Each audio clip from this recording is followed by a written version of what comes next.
ओम नमो भगवते वासुदेवाय। नमस्कार मंडळी, स्वागत आहे आपलं आपल्या हरिप्रिया यूट्यूब चॅनलवर।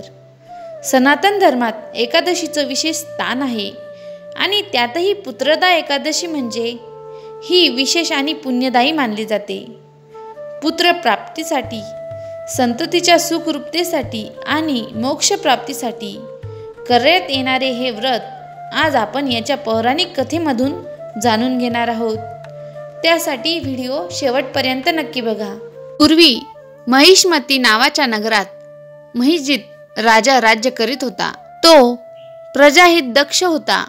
त्याच्या राज्यात भरपूर धन धान्य होते। राजा प्रजेच्या आरोग्याकडे, कामधंद्याकडे, शेतीकडे आणि धार्मिक कार्याकडे जातीने लक्ष देत होता। भरपूर दान धर्म आणि प्रजेचे संरक्षण यामुळे त्याची कीर्ती सर्व दूर पसरली होती। परंतु राजाच्या मनात एकच खंत होती, त्याला पुत्र संतान नव्हते। निपुत्रिक माणूस कितीही श्रेष्ठ असला तरी संतानाशिवाय अभागी आहोत। आपल्या राज्याला वारसा नाही आहे। पिंडदान करणारा पुत्र नसल्यामुळे स्वर्गात स्थान नाही, मोक्ष नाही। पुत्र वाचून आपले जीवन निरर्थक आहे राजाला वाटू लागले। त्याने दान धर्म, यज्ञ, याग, जप, तप, व्रत, वैकल्य आणि तीर्थयात्रा केल्या, परंतु सर्व काही निष्फळ ठरले। एके दिवशी त्याने आपल्या राज्यातील प्रतिष्ठित लोकांना, ब्राह्मणांना आणि विद्वान पंडितांना आपल्या राज्यसभेत बोलावून सांगितले, सज्जन हो, माझ्या राज्यात सर्व काही आहे। धनधान्य, शांती, समृद्धी, सुसज्जन सैन्य, कर्तबगार मंत्री आणि अधिकारी आहेत, पण मला पुत्र संतान नाही। पुत्र नसल्यामुळे आम्ही पती पत्नी दुखी आहोत। आता तुम्हीच यावर उपाय करा। राजाने प्रांजळपणे आपली मनोव्यथा आपल्या राज्यातील निवडक मंत्रिमंडळासमोर मांडली। राजाच्या या बोलण्याने जमलेल्या सर्व मंत्रिमंडळाची मने हेलावली। आपण इतके दिवस याचा विचारही केला नाही, फक्त स्वतःच्या सुखाचा विचार केला असे लोकांना वाटले। राजाचे दुःख किती तीव्र आहे हे समजल्यामुळे आपण निष्क्रिय राहता कामा नये असे लोकांना वाटले। जमलेल्या मंत्रिमंडळांपैकी काही जणांनी सांगितले की आपली व्यथा ही प्रजेची व्यथा आहे।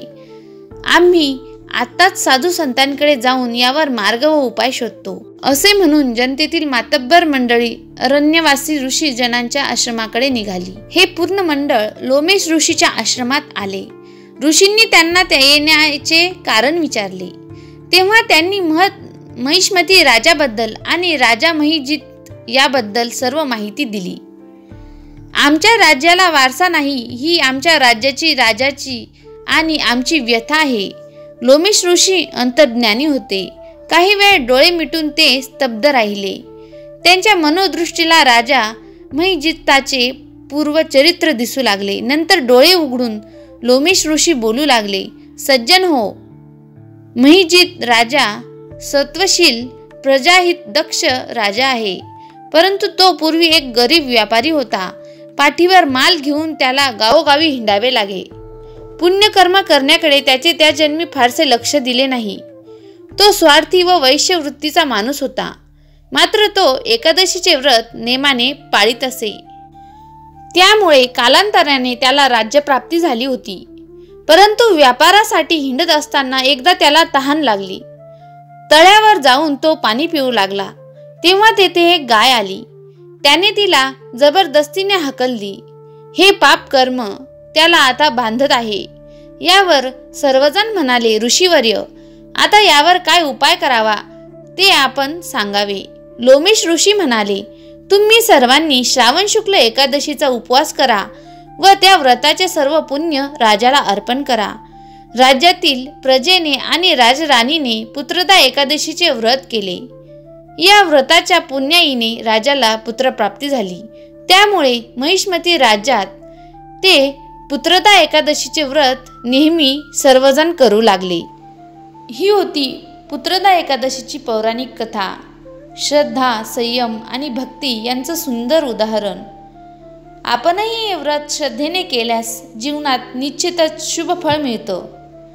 अशाच भक्तिमय कथा, व्रत आणि पारंपरिक परंपरांनुसार आपलं हे चॅनल हरिप्रिया चालणार आहे।